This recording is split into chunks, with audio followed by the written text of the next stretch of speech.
الله أما بعد فقد قال الله تعالى في كلامه الكريم والفرقان المجيد ما ضاق البصر وما طغى لقد رأى من آيات ربه الكبرى أرأيتم اللات والعزى والمناة الثالثة الأخرى ألكم الذكر وله الأنثى صدق الله مولانا العلي العظيم. اللهم صل على سيدنا محمد شرف الأنبياء وبدر المرسلين وكتب الأولياء وافتخار المتقين تعجل قلب شفيع المذنبين شفيعه يوم القيامة يا الله يا آمين.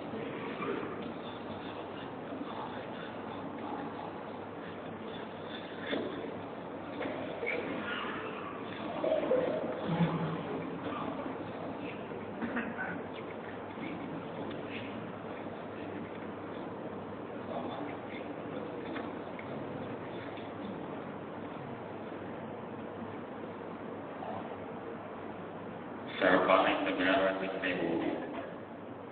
சொற்பொழிவுக்கு தலைமையிலாகி தருகின்ற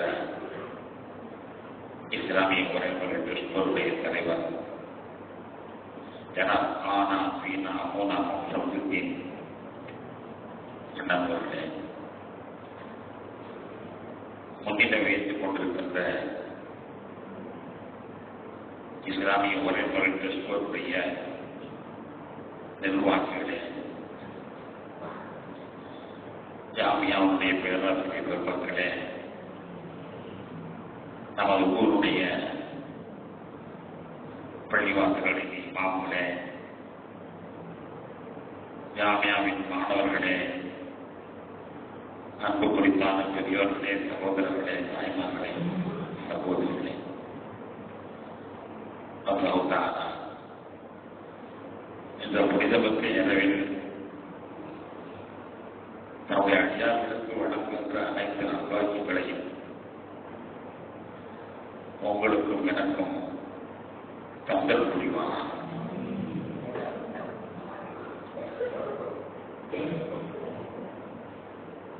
கண்ணியத்திற்குரியவர்களே, கண்மணி நாயகம் ஸல்லல்லாஹு அலைஹி வஸல்லம் அவருடைய வாழ்க்கையில் நடந்த ஒரு பெரிய அதிசயத்தை இந்த சிறப்பு நாள் நினைவு கூறுகிறது. 1400 ஆண்டுகளுக்கு முன்னால் உள்ள இணைய ரஜப் மாதம் 27 தான் அவர்கள் அதிசயமான அந்த பயணத்தை மேற்கொள்ளுகிறார்கள். மேராஜ் என்றாலே இஸ்லாமிய சமுதாயங்களுக்கு அவர்களுக்கு விளக்கு சொல்ல தேவையில்லை. நபிகள் நாயகம் ஸல்லல்லாஹு அலைஹி வஸல்லம் அவர்கள் புனிதமிக்க கஅபா ஆலயத்திலிருந்து புறப்பட்டு ஜெருசலத்தில் இருக்கின்ற பைத்துல் முக்தஸ் வரை பயணம் மேற்கொண்டு பின்பு அங்கிருந்து மேல்நோக்கி சென்று 7 வானங்களையும் கடந்து அரசிற்கு சென்று அங்கு அல்லாஹ்வை சந்தித்து வந்த திருக்காட்சி தான் மேராஜ் என்பதாக நாம் குறிப்பிடுகிறோம். இந்த இரவு பல வகையில் பலவிதமான கேள்விகளுக்கு விடையாக அமைந்திருக்கிறது. இந்த இரவை பற்றி ஒவ்வொரு கோணங்களில் நாம் பேசலாம், பேசியும் இருக்கிறோம். இன்றைய சிந்தனைக்கு நாம் எடுத்துக்கொள்வது இஸ்லாமிய சமுதாயத்தின் கொள்கைகள் எத்தகைய ஆதாரப்பூர்வமானது என்பதை இந்த மேராஜ் அனுபவம் நமக்கு நிரூபிக்கிறது. நம்முடைய ஹஜ் பிரயாணம் ஆதம் அலைஹிஸ்ஸலாம் அவர்கள் வாழ்ந்த வரலாற்றை, இப்ராஹிம் அலைஹிஸ்ஸலாம் அவர்கள் வாழ்ந்த வரலாற்றை, கண்மணி நாயகம் ஸல்லல்லாஹு அலைஹி வஸல்லம் அவர்கள் வாழ்ந்த வரலாற்று சின்னங்களை உள்ளடக்கி அந்த பயணங்கள், அந்த வரலாற்று நிகழ்ச்சிகள் தான் உண்மைதான். கற்பனை மனிதர்கள் அல்ல, கற்பனை கதைகளும் அல்ல, உருவகமாக நடந்தவர்கள் தான். அதற்கு இந்த இடங்கள் எல்லாம் சாட்சி என்று சாட்சியம் வைத்துக் கொண்டிருக்கிறது ஹஜ் பிரயாணம் என்றார். இந்த இஸ்லாமிய கொள்கைகள் எத்தனை வன்மை வாய்ந்தது, பலமிக்கது, ஆதாரமிக்கது என்பதை இந்த மேலாண் பயணம் நியமிக்கிறது. கேட்பவர்கள் கேட்பார்கள், அல்லாஹ் இருக்கிறார் என்று சொல்கிறீர்களே, அல்லாஹ்வை நீங்கள் பார்த்திருக்கிறீர்களா? சொர்க்கம் இருக்கிறது, நரகம் இருக்கிறது என்று சொல்கிறீர்களே, சொர்க்கத்தை, நரகத்தை நீங்கள் பார்த்திருக்கிறீர்களா? இந்த உலகத்தில் தோன்றிய தீர்க்கதரிசிகள் தான் ஒவ்வொரு வானங்களில் இருக்கிறார்கள் என்று சொல்கிறீர்களே, அதை நீ போய் யாரும் போய் பார்த்திருக்கிறீர்களா? ஒருவரும் பார்க்கவில்லை என்றால் பரவாயில்லை, யாரால் ஒரு பட்சமதாக்கு உங்க நபியால் போய் பார்த்துக்க கூடாதா? அல்லாஹ் இருக்கிறதை அவரால் கற்று பார்த்து வரக்கூடாதா? அந்த நபியால் சொர்க்கத்தை பார்ப்போது நேரில் சாட்சி அளிக்கக்கூடாதா? நரகத்தை பார்ப்போது நேரில் கட்ட காட்சியை வர்ணிக்கக்கூடாதா? அந்த வரலாற்றை போய் சந்தித்து வந்து அவங்க சொல்லக்கூடிய செய்திகள் என்ன என்பதை கேட்டு வந்து சொல்லக்கூடாதா என்பதாக குதர்க்கமான கேள்விகள் வரும்பொழுது மற்ற சமுதாயத்தோடெல்லாம் அவருடைய மதபக்தியில கேள்விகள் வந்தால் தலை குடித்துக் கொண்டு சென்று விடுவார்கள். ஆதாரம் எவற்றுக்கும் கிடையாது, வெறும் கற்பனைகள் எல்லாமே. முன்னாள் சென்றவர்களுடைய யோசனைகள். எனவே அவைகளுக்கு ஆதாரம் இல்லை என்பதோடு அவர்களெல்லாம் தயங்கி போய் சென்று விடுவார்கள். ஆனால் நாம் அப்படி இருக்க தேவையில்லை. எல்லாவற்றையும் கலைத்து வந்த கண்மணி நாயகம் ஸல்லல்லாஹு அலைஹி வஸல்லம் அவர்கள் இவருடைய கேள்விக்கு ஒரு விடையாக அமைகிறார். இஸ்லாமிய கொள்கைகள் உறுதியானவை என்பதற்கு விடை என்ற நிலையிலே இந்த மேராஜை பார்த்தார். ஒரு அற்புதமான நிகழ்வார். அந்த வருடத்தில் ஒரு ஆண்டில் 4 மாதமாய் கோயவிலே வேண்டி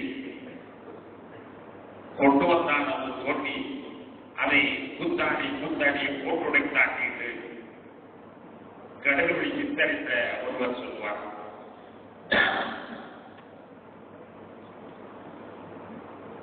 நந்தவனத்தின் புராண்டி.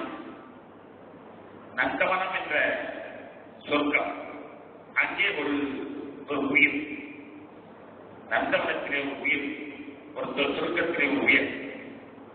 4 மாதமாய் 10 மாதமாய் வயிற்றுக்குள் இருந்து எனக்கு ஒரு உருவம் கொடு, நான் உலகில் பார்த்து விட்டு வருகிறேன் என்று கொய்வனாகி அல்லாஹ்வை வேண்டி நந்தவனத்தில் ஒரு ஆண்டி 4 மாதமாய் கொய்வனை வேண்டி கொண்டு வந்தால் ஒரு தோண்டி ஒரு உடல் அமைப்பை அந்த உயிர் கொண்டு வந்தது.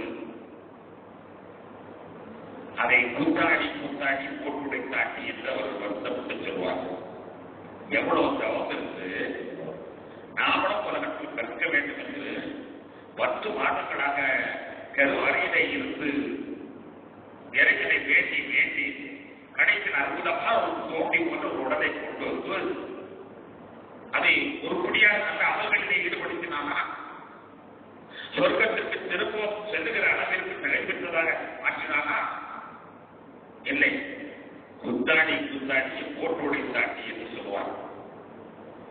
இங்கே மந்தவனம் என்றால் சொர்க்கம். இந்த உயிர்கள் எல்லாம் எப்படி இருந்தது? நம்மிடமிருந்து பிரித்து செல்லக்கூடிய உயிர்கள் என்ன ஆகிறது? சகோதரர் சமயத்தை சொல்வார்கள் 7 ஜென்மம் எடுக்கிறார்கள் என்று சொல்வார். நம்மிடமிருந்து பிரித்து சென்ற உயிர்கள் என்ன ஆகிறது? அவைகள் எங்கே இருக்கின்றனவா, அடித்து போயிருக்கின்றனவா? எல்லாம் புரிந்து புரியாத உயிர்கள். அந்த நந்தவனம் என்று சொல்லக்கூடிய சொர்க்கத்திலே இந்த ரூஹ் என்பது, உயிர் என்பது அது அழகாக ஊர்வலமாக சுதந்திரமாக நாகரிகமாக அது சுற்றி கொண்டிருக்கிறது. அப்படி சுற்றி கொண்டிருக்கிற பொழுது அப்படிப்பட்ட குருசேத்தான உலகத்தை பற்றி சொல்லுங்கள் என்று கேட்கிற பொழுதுதான் இங்கே நபிகள் நாயகம் ஸல்லல்லாஹு அலைஹி வஸல்லம் அவர்கள் ஒரு சிறப்பான வழிகாட்டியாக அமைகிறார்கள். நபிகள் நாயகம் ஸல்லல்லாஹு அலைஹி வஸல்லம் அவர்கள் அல்லாஹ்வை பார்க்க முடியுமா, அல்லாஹ்வை பார்க்க முடியுமா என்று கேள்விக்கு யாராவது ஒரு பார்த்து வர முடியாதா, ஏன் மரியாதை பார்த்து வந்து சொல்லக்கூடாதா என்ற கேள்விக்கு பதிலளிக்கிறார்கள். அருமை நாயகம் ஸல்லல்லாஹு அலைஹி வஸல்லம் அவர்கள் அல்லாஹ்வை சந்தித்து வந்தார். திருக்குர்ஆனிலே நாம் வாசித்த வசனத்தை அல்லாஹ் சொல்லுவான், லக்கத் ரஆ மின் ஆயாத்தி ரப்பிக குப்ரா மாசால் பசருமாக்கா. அந்த அரிசிக்கு சென்ற பொழுது அந்த மாமன் திரட்சியடையவில்லை. அரிசிக்கு சென்ற பொழுது அந்த மாமன் திரட்சியடையவில்லை. கண்களிலே பதற்றமில்லை. லக்கத் ரஆ மின் ஆயாத்தி ரப்பிக குப்ரா. இறைவனுடைய மிகப்பெரிய அத்தாட்சிகளை கண்டார்கள், இறைவனையே கண்டார்கள். அதைத்தான் இங்கே இறைவனுடைய அத்தாட்சிகளை கண்டார்கள் என்று அல்லாஹ் கூறுகிறார். கூறிவிட்டு சொல்வான், அப்பைத்து ஒரு நாட்கள் உஸ்தா அவள் நகாட்டம் அறிவித்திருக்கிறா. ஏப்பா நீ உங்க சாமியை பார்த்துருக்கியா? அடுத்த அல்ல கேட்பான், அப்ப நைட்டு பார்த்திருக்கீர்களா? அந்நாட்ட நாட்டத்து சாமியை பார்த்திருக்கிறாயா?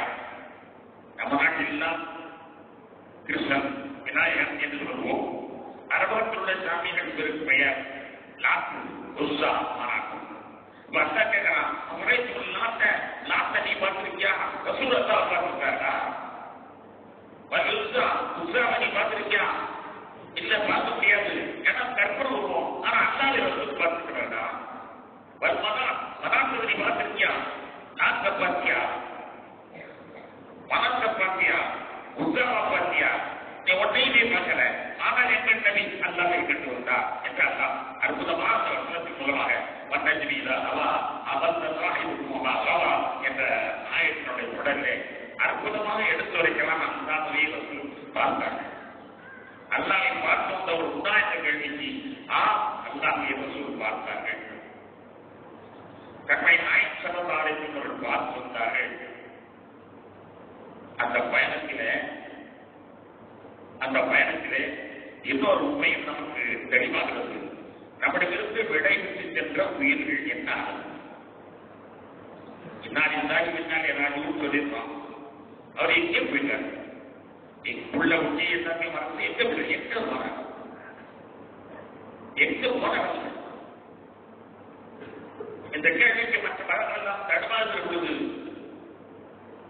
அற்புதமாக இஸ்லாம் நமக்கு கூறுகிறது, எங்கிருந்து உயிர் விடைபெற்று சென்றவுடன் அதனுடைய பல்வேறு இருக்கக்கூடிய இடத்திற்கு அது செல்லுகிறது. இல்லியீன் என்று ஒரு இடம், சித்தீன் என்று ஒரு இடம். இல்லியீன் என்று ஒரு இடம், சித்தீன் என்று ஒரு இடம். லண்டன், ரஷ்யான்னு 2 பேர் வைத்திருக்கிறவங்களா? அதே போன்ற இல்லியீன் என்று ஒரு இடம், சித்தீன் ஒரு இடம். இங்கிருந்து விடைபெற்று சென்றவுடன் நேரடியாக இந்த உயிர் இல்லியூனிடம் போய் தன்னை பதிவை பேரை பதிவு செய்கிறது. நல்ல ஆத்மாவாக இருந்தார், நல்ல ஆத்மாவாக இருந்தால் இல்லியூனிலே போய் கையெழுத்து போடும். கெட்ட ஆத்மாவாக இருந்தால் சித்தீன் என்ற இடத்திலே போய் கையெழுத்து கொடுக்கின்றன. அல்லாஹ் சொல்வான், கல்லா இன்ன கிதாப துஜாரி லஃபீ சித்தீன். வருடத்தில் சொல்வான், பாவிகளுடைய பதிவேடு புறமே சிச்சியில் இருக்கிறது. கல்லா இந்த கிதாபில் அவ்வாறு நம்பிய இல்லிக்கு நல்லவருடைய பதிவேடு இல்லியூன் என்ற சொர்க்கத்தில் இருக்கிறது. இல்லியூன் என்பது ஒரு இடம், சிச்சின் என்பது ஒரு இடம். இங்கிருந்து விடைபெற்ற உயிர்கள் அங்கு போய் பையும் கைப்படி எடுத்து போடுறேன், நான் வந்துட்டேன் அப்படின்னு கையெழுத்து போட்டோம். கையெழுத்து போட்டு திரும்பி வந்துருது. அந்த உயிர் போயிட்டு திரும்பி வந்துருது. திரும்பி வந்து அந்த உடல் கிடக்கிற இடத்திலேயே தான் சுத்திக்கிட்டு, அந்த உடல் இருக்கக்கூடிய இடத்திலேயே சுத்திக்கிட்டு, உடல் கீழே கடத்தப்பட்டிருக்கும். வருபவர்கள் எல்லாம் தேம்பி தேம்பி அழுது கொண்டிருப்பார்கள், பொய்யோ முறையோ என்று கத்திக் கொண்டிருப்பார்கள். என்ன பத்தாருந்தா நீ செத்து போனியே, நான் என்ன செய்வேன் என்று கற்றுக்கொண்டிருப்பார்கள். இந்த ரூல் அதையெல்லாம் பேசி பார்க்கிறது. கடுவாய் போய கடைசியில் ஒரு போட்டு சோறுட தரமாட்டான், இப்போ வந்து எங்கத்தான் அலுவலமான என்றெல்லாம் அது வேடிக்கையானது. அந்த ரூல் அப்படி இருக்கிறது தான், நிழல் போட்டு இருக்கிறது சொல்லுவார்கள். கையெழுத்து போட்டு நேரம் வந்து நம் மேல அந்த பிரேதம் எங்கே கடத்தப்பட்டிருக்கிறதோ அங்கேதான் இருக்கிறது, அங்கேயே தான் இருக்கிறது. எவ்வளவு நேரம் நாம் பிரேதத்தை வைத்திருந்தாலும் சரி, அது வரைக்கும் அந்த உயிர் அங்கேயே தான் இருக்கிறது. அதன் பிறகு நாம் அதை அந்த உடலை உள்பாட்டி அதை கொண்டு தப்பனிடுகிறோம். தப்பனிட்டவுடன் தான் அந்த உயிர் மீண்டும் அந்த உடலுக்குள் செல்கிறது. தப்பனிட்டு கபரிலே போட்டுவிட்டு கபரிலே நாம் தொலைத்து விட்டு வந்த பிறகுதான் அந்த மேலையை பார்த்து கொண்டதனை உயிர் அங்கே உள்ளே செல்கிறது. வருவதெல்லாம் அது எப்படி நடக்கும் என்பதை நபிகள் சொல்வார்கள். வேகமா போகும்போது அவன் நல்லா வேகமா போனா, நான் சொர்க்கத்துக்கு போனடா வேகமா போனடா, நான் அண்ணா உருவாக்கட்டா வேகமா போனா, ஏன்னா இப்படி மெதுவா போறீங்க, ஏன்னா தனிமா சொன்னா போறீங்க, ஏன்னா மாடு மாதிரி என்னை பத்தி குறைப்பிச்சுட்டு போறேன், ஏன்னா என்னை திட்டிருப்பாங்க, நான் திட்டிருந்தேன் இப்போ திட்டிருக்கேன் என்றெல்லாம் அதை விமர்சனம் செய்து கொண்டு அந்த ஜனம் பின்னாடியே செல்கிறது. தீ ஆத்மமாக இருந்தால் ஐயோ எங்கே கொண்டு போறீங்க, ஐயோ எங்கே கொண்டு போறீங்க, ஐயோ அங்கே கொண்டு போறீங்க, ஐயா அங்கே கொண்டு போறீங்க. எண்ணாய் சொல்வதால் தெளிவா அது மன்னரை கொண்டு வைத்த உடனே அந்த உயிர் உள்ளே நுழைந்து விடுகிறது. அந்த உடலோடு இணைந்து விடுகிறது. உடலோடு இணைந்தவுடன் அதன் பிறகுதான் அந்த உடலோடு அந்த உயிர் இணைந்து விடுகிறது. மீண்டும் உடலோடு உயிர் இணைந்து விடுகிறது. அப்பொழுது மலக்கு வருகிறார். முன்கணக்கு 2 கேள்வி கணக்கென்பவர்கள் வருகிறார். வந்து அந்த உடலை தனியாக உயிரை தனியாக பிரிக்கிறார். உயிரை இடுப்பு வரை உட்கார வைத்துவிட்டு கேள்வி கேட்கிறார். அவருடைய நியாயமான கேள்விகளுக்கு நல்ல அர்த்தம் இருந்தால் பதில் சொல்கிறது. பதில் சொன்னவுடன் நோக்க நோக்கத்தில் அருள் ஆப்பிளத்து அன்பும் என்றவர் சொல்லிவிட்டு சென்று விடுகிறார். தீய ஆத்மாவாக இருந்தால் ஐயோ எனக்கு தெரியாதே எனக்கு தெரியாதே எனக்கு தெரியாது உணர்கிறார். உடனே இவருக்கு வேதனைகளை கொடுங்கள் என்று உத்தரவு போட்டுவிட்டு சென்று விடுகிறார்.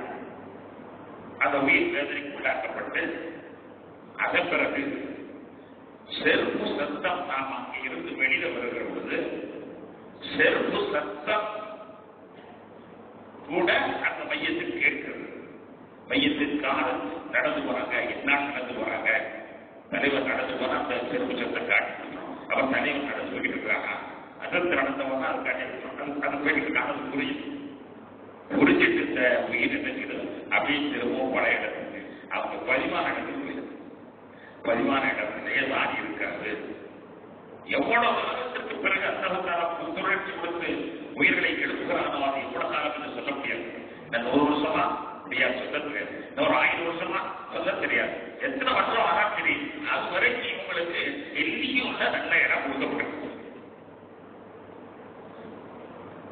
கெட்டவர்கள்லாம் நிச்சயம் கொடுக்கப்பட்டிருக்கு. எல்லாமே அப்படியே கொண்டு போய் விட்டுறாங்க.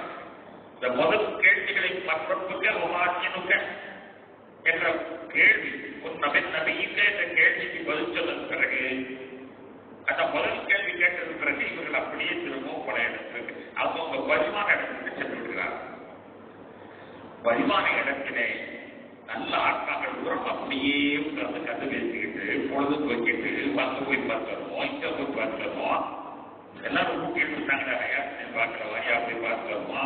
எல்லாமே ஆத்ம ரீதியில நல்லா சுத்தி இருக்கிறாங்க. நல்லபடா இருந்தா அவங்களுக்கு நல்ல சந்தோஷம். வருஷம் என்ற அந்த இடத்துக்கு சொல்றது இப்போ உயிர் இருக்கிற உயிர் எல்லா உயிரும் நல்ல ஜாமானியா சுத்திக்கிட்டு எது வரைக்கும் சுற்றுவாங்கன்னா உலகத்துல எல்லாம் அழிச்சு எல்லாத்தையும் திருப்பி வந்தது பிறகுதான் நல்லா உயிர்.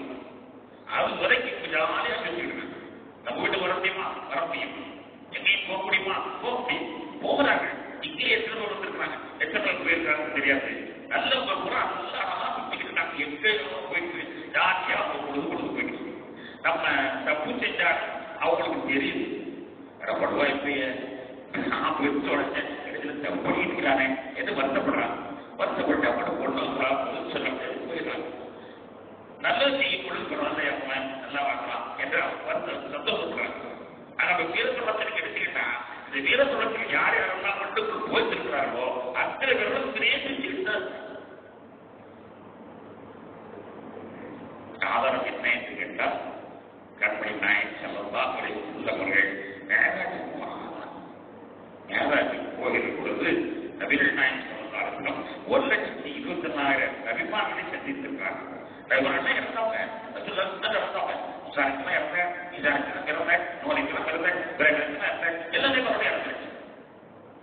இறந்த ஆத்மாக்கள் ரசூலுல்லாஹ் செஞ்சிருக்காங்க. அர்த்தம் அந்த அந்த சிந்திக்கிற எண்ணியும் இருக்கக்கூடிய நல்ல மனிதர்கள் இந்த நபிமார்கள் எல்லாம் ரசூலுல்லாஹ் வந்திருக்காங்க, போய் பார்த்துருவோம். ரசூலுல்லாஹ் வயசு கொடுத்துட்டு வந்திருக்காங்க, பார்த்துருவோம். ரசூலுல்லாஹ் வயசு கொடுத்துட்டு வந்திருக்காங்க, பார்த்துருவோம். எல்லாமே பண்ணியிருக்காங்க.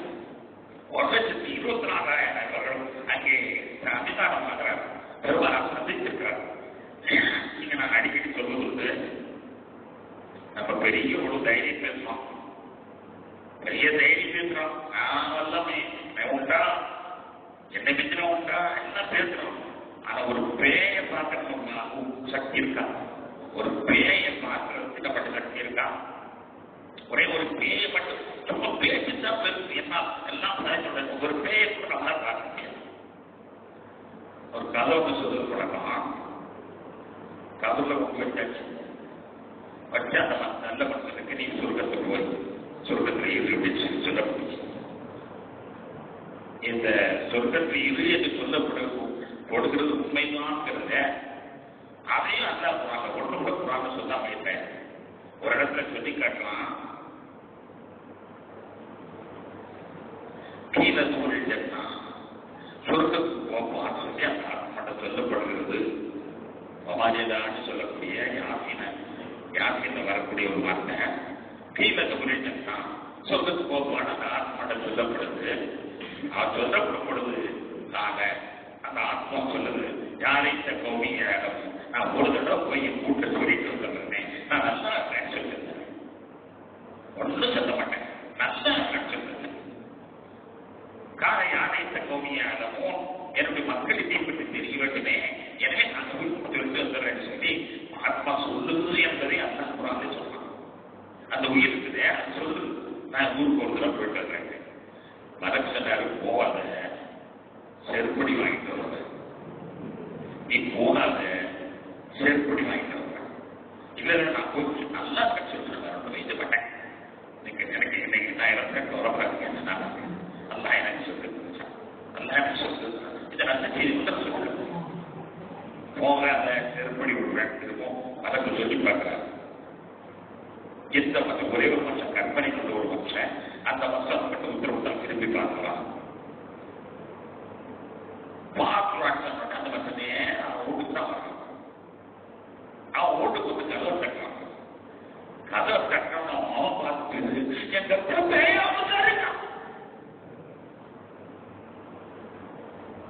எங்கத்தான் நல்ல செய்தி சொல்ல வந்திருக்காரு, அவன் வாய்ப்பு வராது. என்ன சொல்ல செத்து நான் அடைக்க சொன்னேன், பட்டுக்கூட போய் சொல்லும்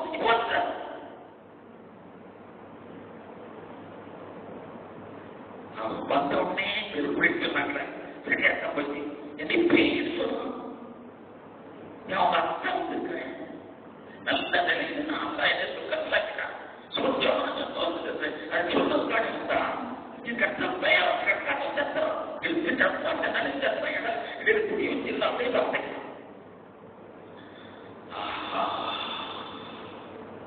தெரியாம வந்து தப்பு போச்சு புரிஞ்சு வச்சு சரி பள்ளியா வீட்டுல தான் எப்படி வரவேற்பு இல்லை நான் பள்ளியாசத்தில் பார்க்கணும் பள்ளியாசத்தில் பார்க்கணும் எப்போ ஒரு படம் ஊசப்படாது புறாம வந்துடுறாங்க பஜருக்கு கதவை திறக்க அவங்க நோயினாரு பள்ளியாசலுக்குள்ள பார்க்கிறாங்க நேற்று நம்ம பொருத்தி கரிமாச்சா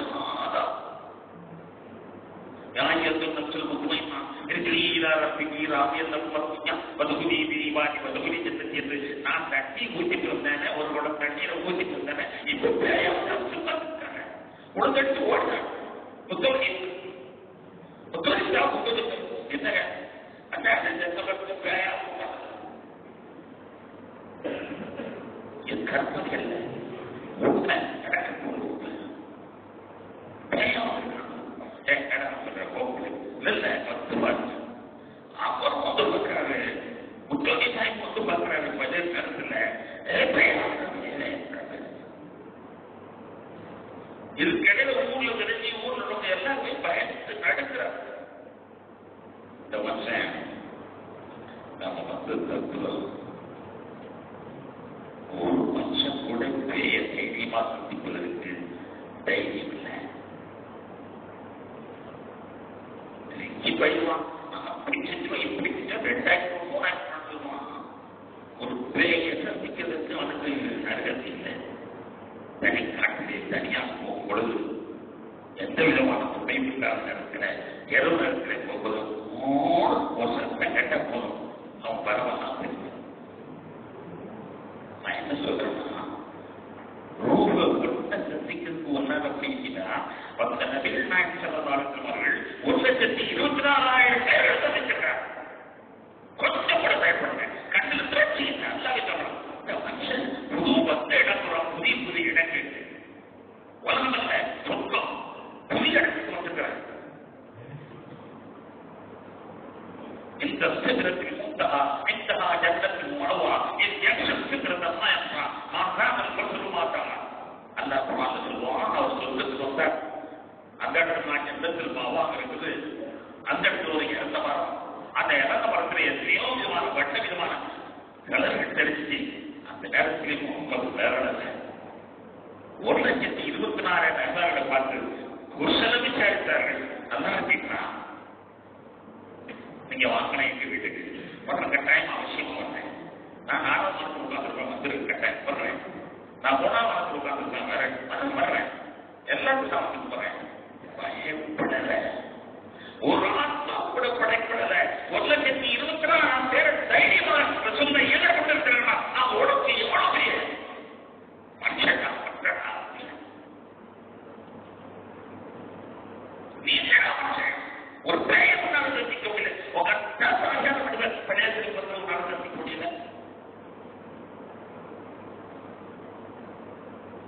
நபிகள் நாயகம் ஸல்லல்லாஹு அலைஹி வஸல்லம் 1,24,000 பேர்களை சந்திக்கிறார். சந்தித்து எல்லாருமே போய் பைத்துல் முக்தஸ் என்ற பள்ளிவாசல்ல தொழுகை நடத்துகிறார்கள். இரண்டு ஹதீஸ்கள் அல்ல இந்த சம்பந்தமான ஹதீஸ்கள் 45 ரிவாயத்துகள் 45 சஹாபிகள் ரிவாயத்துகிறார்கள். மற்ற ஆயத்துகள் எல்லாம் போறதில்லை, மற்ற ஹதீஸ்கள் எல்லாம் போறதில்லை. இந்த வரலாற்று நிகழ்ச்சியில் மேராஜ் சம்பந்தமாக 45 சஹாபாக்கள் ரிவாயத்துகிறார்கள். அவ்வளவு தரமிக்க செய்தி. ஒரு ஆள் சொல்லல, 2 பேர் சொல்லல, 3 பேர் சொல்லல, 4 பேர் சொல்லல, 45 பேர் மேராஜ் சம்பந்தமான செய்திகளை அறிவித்தார்கள்.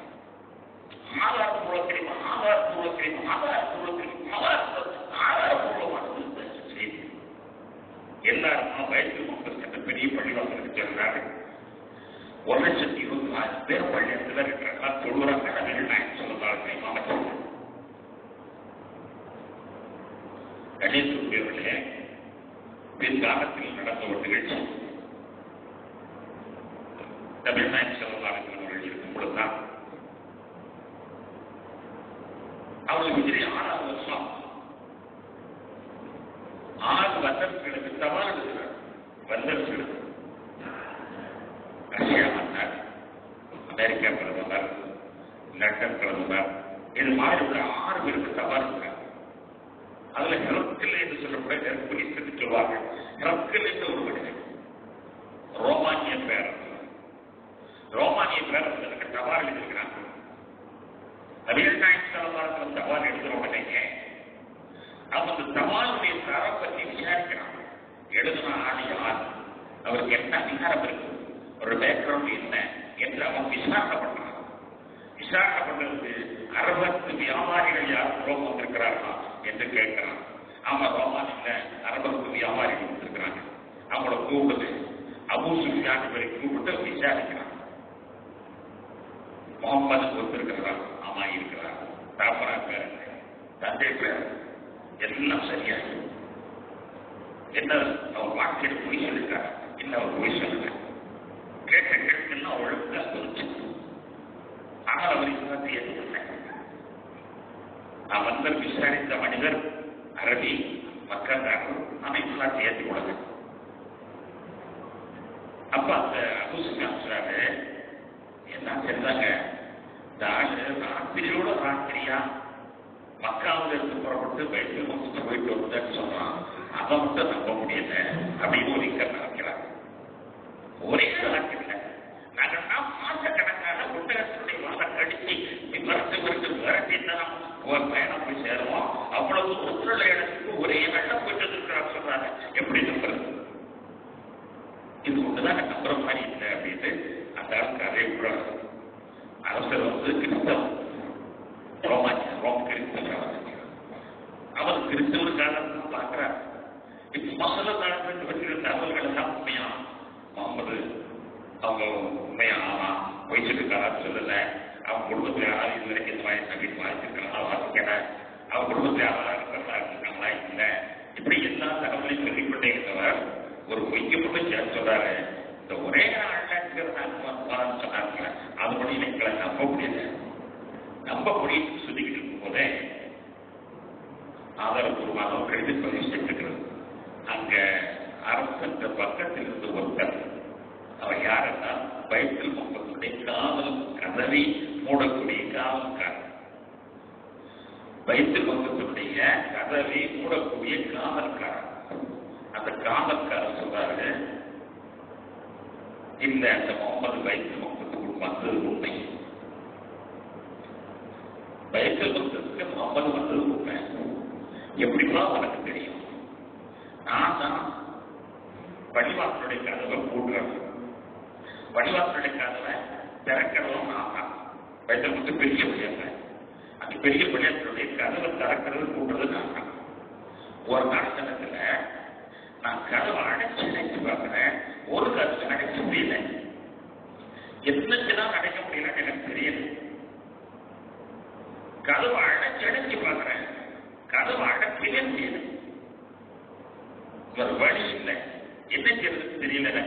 எனக்கு வீட்டுக்கு போனோம், அவசரம் பார்த்துட்டு நான் பாட்டு கதவை திறந்து போட்டே போயிட்டேன். கதவை திறந்து போயிட்டே போயிட்டேன். காலையில கதவை மூன்றதுக்கான கடவை திறக்கும்போது வரும்போது பார்த்தா பள்ளிவாசலுக்குள்ள என்ன பல பேர் வந்த காலடி தூரம் பதில் பூராமே முசல்லா கரைந்திருக்கிறது, கார்பெட்டு கரைந்திருக்கிறது. ஒரு லட்சக்கணக்கான மக்கள் திரும்ப கொடுத்திருக்கு அந்த பள்ளியாசலுக்குள்ள. ஏன்னா ஆள் வந்துருக்கும், குப்பை குளமும் கணக்கு செய்யும். ஆள் வந்து கிடையாது தெரியுமா, உள்ள ஆள் இல்லைன்னா சுத்தமா இருக்கும். ஆள் வந்ததற்கான அறிகுறி தெரிஞ்சது. என்னுடைய கணிப்பு லட்சக்கணக்கான பேர் வந்திருக்கிறது எனக்கு நான் கணிப்பேன். உண்மை, இந்த முகமது சொல்றது உண்மை. அவர் பக்கா மஜினா பைபிளுக்கு போயிருக்காரு. அவர் போகும்போது எல்லாருமே சேர்ந்து தொழுதுருக்காங்க. அதனாலதான் பள்ளிவாசல விரும்பினா கருத்திருச்சு. இது உண்மை நான் சர்ச்சை பண்ணி அடிச்சு சொல்றேன். புகாரில் இந்த பேட்டி பதிவு செய்யப்பட்டிருக்கிறது. அந்த வரக்கல் மன்னனுடைய பொறுப்பு ஏற்கனவே மன்னனுடைய பேட்டி, அபூ சுஃபியான் எடுத்த பேட்டி புகாரிக்கு தவிர முதல் பாடத்தான் வந்து கொண்டிருக்கிறது. நான் எதை சொல்கிறேன் என்றால், ஆத்மாக்களையும் பார்த்தார்கள். நாம் நல்லா புரிந்து கொள்ளுங்கள், நம்மிடமிருந்து ஆத்மாக்கள் உயிர் இல்லாமே எல்லாமே பத்திரமா ஒரு இடத்துல இருக்கிறாங்க. ஒரே இடத்துல இருக்கிறாங்க. ஒரு இடம்னா பெரிய உலகம், அங்கதான் இருக்கிறாங்க. அவங்களுக்கு கடமைகள் தொழுகிற நோம்பு சக்கரம் கடமை எதுவுமே கிடையாது. அவங்களுக்கு சாப்பாடு தண்ணி அதுவும் தேவைப்படாது. வெறும் உயிராகவே இருக்காங்க. நபிகள் நாயகம் ஸல்லல்லாஹு அலைஹி வஸல்லம் ஏற்கனவே சொல்வார்கள், அர்வாஹு ஜுனூது முஜன்னதா, ரூஹெல்லாம் ஒரு காலத்தில் எல்லாமே உயிராகவே இருந்தன. அப்பொழுது எவைகளெல்லாம் பழகியதோ அவைகள் இங்கே வந்து பழகின்றன. அப்பொழுது எவைகளெல்லாம் சண்டையிட்டுக் கொண்டதோ அவைகள் இங்கே வந்து சண்டையிட்டுக் கொண்டன. அப்ப உயிர் என்பது முன்னால் உயிராக இருக்கு. அதுதான் டாக்டர் சந்தவனத்தில் ஒரு ஆட்சி 4 மாதமாய் குறைவதை வேண்டி நானும் உலகத்துக்கு போனோம், நானும் உலகத்தை அனுபவிக்கணும், எனக்கு எப்படியாவது ஒரு உடலை கொடுன்னு சொல்லி இறைவனிடத்தில் வேண்டி பிறந்த உயிர் என்று அவர் சொல்வார். ஆக அருமை நாயகம் ஸல்லல்லாஹு அலைஹி வஸல்லம் அவர்கள் அத்தனை உயிர்களை சேர்ந்தார்கள். உயிர்கள் எங்கே இருக்கின்ற கேள்விக்கு இஸ்லாம் அற்புதமாக பெருமானார் ஸல்லல்லாஹு அலைஹி வஸல்லம் அவருடைய வரலாற்றை கொண்டு நமக்கு காட்சி வருகிறது. எல்லா உயிர்களும் பத்திரமாக இருக்கின்றன. தேவைப்படும் பொழுது அது ஒன்றோடு ஒன்று சங்கமாய்ப்படுகின்றன, பேசிக் கொள்கின்றன. இங்கிருந்து அங்கேயும் அங்கிருந்து இங்கேயும் உலகெல்லாம் போறதற்கு அவர்களுக்கு வாய்ப்பு இருக்கிறது. பறந்து போயிட்டே சொல்கிறார். தண்ணி கிடையாது, குடிப்பதற்கு சாப்பாடு வேண்டியதில்லை, அவங்களுக்கு உடம்பு எடுக்க போறதில்லை, உடல் கிடையாது. எனவே எங்க வேண்டாம் பறக்கணும். இப்ப எல்லாருமே அல்லாவுடைய நாட்டத்தான ஆர்வம் பருத்தம் என்று அதற்கு பேர் சொல்வார்கள். அந்த பருத்தக இந்த உலகத்தில் இல்லியூன் என்ற இடத்தில் பதிவு செய்யப்பட்டு அவர்கள் எல்லாருமே பத்திரமாக இருக்கிறார். இவர்களும் பத்திரமாக இருக்கிறார்கள். ஆனால் அவர்கள் நடக்க போகிற வேதனையை நடத்தி அழுதுகொண்டே இருப்பார்கள், ஒப்பதம் பண்ணிக்கொண்டே இருப்பார். பின்னால் மூலம் நரகம் போகிறோங்கிறத அவர்கள் தெரிந்து அழுதுகொண்டே இருப்பார்கள். தெரிந்து கொண்டே அவர்கள் அழுதுகொண்டே இருப்பதனால் அவர்களால் வெளியில் வரமாட்டார்கள். கெட்ட ஆத்மாக்கள் எங்கேயுமே வராங்க. நல்ல ஆத்மாக்கள் எல்லா இடத்திலும் வருவார்கள், போவார்கள். கணேசக்குரியவர்களே, இந்த அற்புதமான ஒரு பதில்களை இந்த அழகாக நமக்கு விளக்கிக் கொண்டிருக்கிறது. நபிகள் நாயகம் ஸல்லல்லாஹு அலைஹி வஸல்லம் அவர்கள் எந்த இடத்துல ஒட்டகத்தை கட்டி வச்சிருந்தார்களோ, அவர்கள் போன குரான் என்ற குதிரையை கட்டி வச்சிருந்தாங்களோ அந்த இடம் கூட இன்னும் இருக்கிறது. பைபிள் மக்களுக்கு சுற்றுலா போன பொழுது பார்க்க முடிந்தது. அந்த இடம் ஊரு மேல தெற்கல் உயர ஊர் பட்டமா போயிடும். தெற்கல் உயர ஊர் பட்டமா போயிடும் மாதிரி அந்த பள்ளிவாசல் அவங்க கட்டின தூண ரொம்ப பள்ளிவாசல் கீழே போயிடுச்சு. அந்த நெப்பாக்கள் எல்லாம் தொழுத பள்ளியாசல் பூமி கீழே போயிடுச்சு. அதுக்கு மேல அதே போல ஒரு பள்ளிவாசல் இப்ப கட்டி வச்சுக்கிறாங்க. இப்ப நம்ம பார்க்கறது நெப்பாக்கள் தொழுத பள்ளிவாசல் அல்ல. இப்ப போய் பார்க்க போனாலும் நபிமாருடைய பள்ளிவாசல் அல்ல. நபிமாருடைய பள்ளிவாசல் அப்படியே மண்டபம் முங்கி விட்டாங்க. நான் போய் போனேன். பெருமாட்டம் கட்டின பள்ளிவாசல், நபிமார்களும் தொழுத பள்ளிவாசல் எல்லாமே பூமி கீழே உயரமாயிடுச்சு. ஊர் உயரமான உடனேயே இவைகள் எல்லாம் பள்ளமாயிடுச்சு. அதுக்கு மேல ஒரு பள்ளிவாசல் கட்டியிருக்கிறாங்க. அதான் இவர்கள் வைத்துக் கொண்டிருக்கிறது. கண்மணி நாயகம் ஸல்லல்லாஹு அலைஹி வஸல்லம் அவர்கள் அற்புதமான இந்த பயணத்தை மேற்கொண்டார்கள். நான் போன ஜும்மாவில் கூட கேள்வி கேட்டிருக்கிறேன். அருமை நாயகம் ஸல்லல்லாஹு அலைஹி வஸல்லம் அவர்கள் மக்காவிலிருந்து புறப்பட்டு பைத்துல் மக்தூஸ் சென்றார்கள். செல்லும் பொழுது அவர்கள் எந்த வாகனத்தில் சென்றார்கள், அந்த வாகனத்தினுடைய வேகம் என்ன? அப்படி ஒரு வேகத்தில் ஒரு மனிதன் பறப்பதாக இருந்தால் அந்த மனிதன் சாமானிய மனிதனாக இருக்க முடியுமா? சாமானிய மனிதனால் இவ்வளவு வேகத்தில் பறக்க முடியுமா? எவ்வளவு வேகத்தில் பறந்திருக்கார்கள் என்றால் 1,24,000 கிலோமீட்டர் வேகத்தில் பறந்திருக்கிறார்கள் என்று நான் சொன்னேன். அந்த மாதிரி நபிகள் நாயகம் ஸல்லல்லாஹு அலைஹி வஸல்லம் ஒரு அதிசய மனிதன் நம்மை கொண்டுள்ள உடல் அமைப்பு போட்டவர்கள். அவர்கள் பறவைகள் கொண்டவர்கள். பறவைகள் பறக்கிறது. அது போன்று ஒரு இடத்திலிருந்து ஒரு இடத்துக்கு போய் செல்வதற்கு அவர்கள் பறவை கொண்ட உயிர் அல்லாஹ் அப்படி அவர்களை அமைத்து வைத்திருந்தான். கண்மணி நாயகம் ஸல்லல்லாஹு அலைஹி வஸல்லம் அவர்கள் செல்லும் பொழுதே அவர்களுக்கு சொர்க்கத்திலே காட்சிகள் அனைத்தும் காட்டப்பட்டிருந்தது. வானங்களுக்கு போறதுக்கு முன்னாலேயே சொர்க்கத்தினுடைய நிகழ்ச்சிகள் சொர்க்கத்தை பார்த்தும் தானா ஆமாம் தான். சொர்க்கத்தில் என்ன நடக்கிறது என்பதை நேச்சுரலாக பின்னால் நடக்கக்கூடிய நிகழ்ச்சியை இப்போது நடந்ததாக அல்லாஹ் தஆலா அவர்களுக்கு காட்டி தந்தான். சொர்க்கத்தையும் காட்டி தந்தான், நரகத்தையும் காட்டி தந்தான். நரகத்தினுடைய வேதனைகள் எப்படி இருந்தது என்பதை அவர்கள் கண்கூடாக பார்த்து வந்து எங்கே அறிவித்தார்கள். சொர்க்கத்தில் யார் யாரெல்லாம் கண்டார்கள் என்பதை பற்றி விளக்கங்கள் எல்லாம் ஹதீஸிற்கு நமக்கு தெளிவாக சொல்லித் தரப்படுகிறது. அற்புதமான இந்த நேர பயணம் இஸ்லாமிய தத்துவங்கள் அனைத்தும் உண்மை என்பதை அது திருப்பதை நாம் பார்க்க வேண்டும். அருமை நாயகம் ஸல்லல்லாஹு அலைஹி வஸல்லம் அவர்கள் அப்படி செல்கிற பொழுது சையதுனா இப்ராஹிம் அலைஹிஸ்ஸலாம் அவர்களை சந்தித்த இப்ராஹிம் அலைஹிஸ்ஸலாம் அவர்களை சந்தித்தது ஹதீஸில் தெளிவாக அறிவிக்கப்படுகிறது. இப்ராஹிம் அலைஹிஸ்ஸலாம் சொல்றார்கள், உங்களுடைய உம்மத்துகளுக்கு சொல்லுங்க, உம்மத்துகளுக்கு சொல்லுங்க, சொர்க்கம் மரம் இல்லாத பொட்டல் வெளிகளாகத்தான் இருக்கிறது. அதுல வேண்டுமானால் நீங்கள் மரம் நட்டுக் கொள்ளுங்கள். உங்கள் உம்மத்துகளுக்கு சொல்லுங்கள் சொல்லி தந்த செய்தி. மரம் வேண்டுமானால் நீங்கள் அங்கே நட்டுக் கொள்ளுங்கள். உங்களுக்கான ஒரு இடத்துல ஒரு மரம் நட்டுக் கொள்ளுங்கள். என்ன மரம்? நாதாந்திரமாக நீங்கள் ஒரு நிலை சொன்னால் அங்கே ஒரு மரம் நட்டப்படுகிறது. லா இலாஹ இல்லல்லாஹ் வஹ்தஹு லா ஷரீக லஹு லஹுல் முல்கு வ லஹுல் ஹம்து யுஹ்யி வ யுமீத்து பியதிஹில் கைர் வ அலா குல்லி ஷைஇன் கதீர். இந்த கலிமாவை நீங்கள் சொல்லுவீர்களா, உங்களுக்கு அங்கே ஒரு மரம் நட்டப்படுகிறது. இப்ராஹிம் அலைஹிஸ்ஸலாம் செய்யும் சென்றது. அதே மாதிரி ஆதம் அலைஹிஸ்ஸலாம் இப்படி உம்மத்துகளுக்கெல்லாம் சலாம் சொல்லுங்கள், என்னை விட்டு குறைத்து மதிப்பிட வேண்டாம், அல்லாஹ்வுடைய நாட்டம், அதனால் தான் நான் தவறு செய்திருந்தேன், என்னை நீங்கள் குறைத்து மதிப்பிட வேண்டாம், நான் தப்பு செஞ்சுட்டேன், அதனால்தான் எல்லாரும் பூமிக்கு வர மாதிரி ஆய்வுபடுத்தி என்று அவர் நினைத்துக் கொண்டிருக்கிறார்கள். நான் தப்பு செய்ய வேண்டும் என்பது அல்லாஹ்வுடைய நாட்டம், அதனால நான் தப்பு செஞ்சேன், அதனால என்னுடைய மீது யாரும் குறை செய்ய வேண்டாம் என்றீர்கள். உங்கள் உம்மத்துக்கு சொல்லுங்கள் என்று நபிகள் நாயகம் ஸல்லல்லாஹு அலைஹி வஸல்லம் ஒரு இடத்துல ஒவ்வொருத்தருமே தூதர் இருக்கிறார். அருமை நாயகம் ஸல்லல்லாஹு அலைஹி வஸல்லம் அவர்கள் வாகனத்தின் மூலமாக மக்காவிலிருந்து பைத்துல் முக்தஸ் வரை சென்றார்கள். அதன் பிறகு புராத்தமானத்தில் கட்டி போடப்பட்டுள்ளது.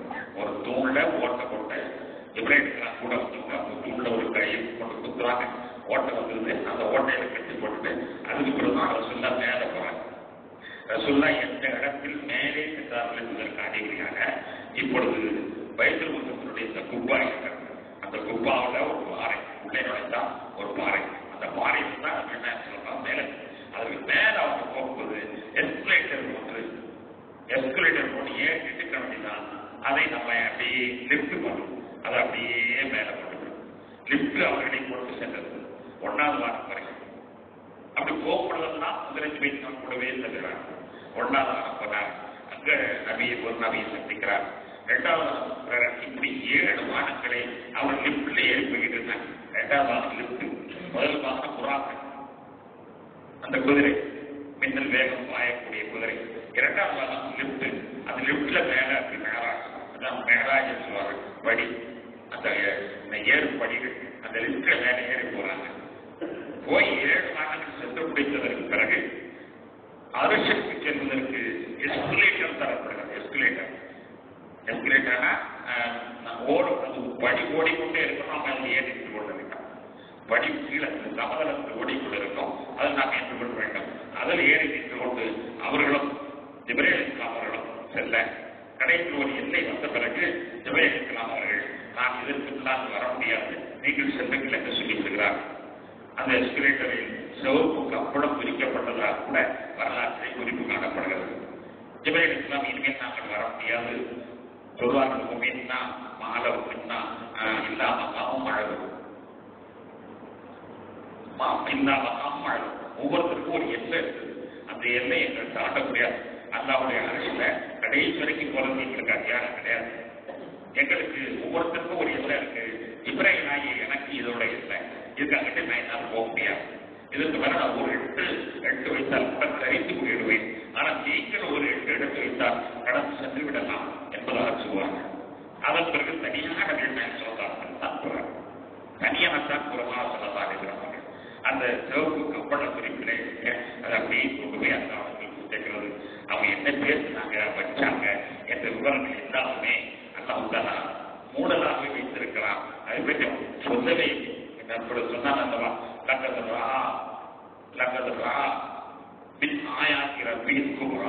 இறைவனுடைய பெரிய பெரிய அத்தாட்சிகளை அவர் பார்த்தார், பெரிய பெரிய அத்தாட்சிகளை பார்த்தார் என்பதா மட்டும்தான் சொல்கிறார். என்னென்ன அத்தாட்சிகள் காணப்பட்டது, என்ன பேசப்பட்டது என்பதை சொல்லவில்லை. என்ன பேசப்பட்டது என்பதை காட்டுவது அவர் அடியாருக்கு பேச வேண்டிய செய்திகளை பேசினார், அடியாருக்கு சொல்ல வேண்டிய செய்திகளை சொன்னார் என்பதாக இந்த பேசப்பட்ட செய்திகளும் அங்கே நமக்கு அமைதியான வெளிப்படுத்தி காட்டப்படவில்லை.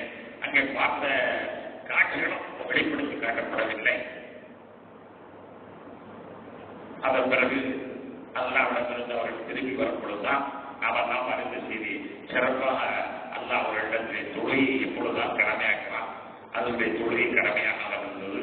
அப்பொழுதுதான் தொழுகை அது இந்த சம்பவம் நடக்கக்கூடிய 10வது வருஷம் வரை தொழுகை கடமையாக்கப்படவில்லை. தொழுவார்கள் சார்பார்கள் 5 வேளம் என்று கடமை கிடையாது. நினைத்த நேரத்தில் ரசூலுல்லாஹ் சொல்லுவாங்க. 2 கிளாஸ் போனாங்க, பிள்ளைகளை சொல்லுவாங்க, போயிட்டே இருப்பாங்க, வருவாங்க, 2 காசு சொல்லுவாங்க, பேசிட்டே இருப்பாங்க. இத்தனை காசு வந்திருக்கு, இத்தனை காசு ஒருக்கு, இதெல்லாம் வரைமுறைகளை வளர்த்து தரப்படவில்லை. 10 வருஷம் கழிச்சு இந்த மேலாஜ் வேலைக்கு போய்தான் 5 வேலைகள் இருக்கிறோம். 5 வேலைகளிலே 17 ரக்காத்துகள் இருக்கிறோம். அந்த வேலைகளை எந்தெந்த நேரத்தில் எந்தெந்த நேரம் வரை தொழுக வேண்டும் என்ற முழு உத்தரவுகளை அனுப்புகிறார். அதிலே நாம் அறிந்து செய்தார். மூசா அலைஹிஸ்ஸலாம் அவர்கள் வழியிலே மறைத்துக் கொண்டு அவர்களிடத்தில் கேட்கிறார்கள், என்ன வாங்கி வந்தீர்கள் என்று கேட்பார்கள். 50 ஒன்று வாங்கி வந்தேன் சொன்ன பொழுது அவர்கள் தான் வேண்டாம், சமுதாயத்தை சமாளிக்காது, செய்ய மாட்டார்கள். எனவே 5 அவர்களால் சமாளிக்க முடியாது, 50 சமாளிக்க போகிறார்கள் என்று சொல்லி திரும்ப அவர்களை அல்லாஹ் அது கிட்டத்தட்ட அந்த பயணம் மட்டும் 9 தடவை திரும்ப திரும்ப நபிகள் நாயகம் ஸல்லல்லாஹு அலைஹி வஸல்லம் போய் கேட்டு கடைசியில் அதை 5ஆக குறைக்கப்பட்டு அந்த 5 கடமைக்கு பேருக்கு தான் 5, ஆனால் 50 நன்மைகளும் அதில் அல்லாஹ் தருவதாக கிடைத்தான். எனவே இந்த சிறப்பான இரவு என்பது தொழுகை நமக்கு கடமையாக்கப்பட்ட நாள். தொழுகை கடமையாக்கப்பட்ட நாள். தொழுகை அல்லாஹ் நமக்கு இபாதத்தாக கொடுத்த ஒரு நாள், அற்புதமான நாள். எனவே இந்த நாளில் நாம் அதிகமான மக்களிடத்தில் அதிகமான அளவிற்கு நாம் தொழுவோம். அதிகமான அளவிற்கு நாம் இது கடமையான தொழுகைகளை நாம் தொழுது கொள்ள வேண்டும். இந்த இரவில் நிச்சயமாக அல்லாஹ் பெரும் அருள்களை அனுப்புவான் என்பதில் சந்தேகமே இல்லை. அற்புதமான இரவு.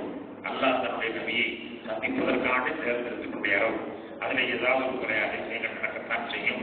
அது எந்த அதிசயம் என்பது நமக்கு அறிவிக்கப்படாத காரணத்தினால் இது நமக்கு சாதாரண இரவாக தெரிகிறது.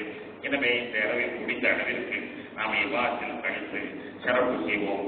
அல்லாஹ் நம் அனைவரிடையே அவனுடைய மெய்யடியாக ஆட்சி தந்திர புரிவானாக என்று கூறி விடைபெறுகிறேன். வாஹிருதவான அல்ஹம்துலில்லாஹி ரப்பில் ஆலமீன். அஸ்ஸலாமு அலைக்கும் வரஹ்மத்துல்லாஹி வபரகாத்துஹு. சிறப்பான இரவுக்கு நன்றி உரையாக சொல்ல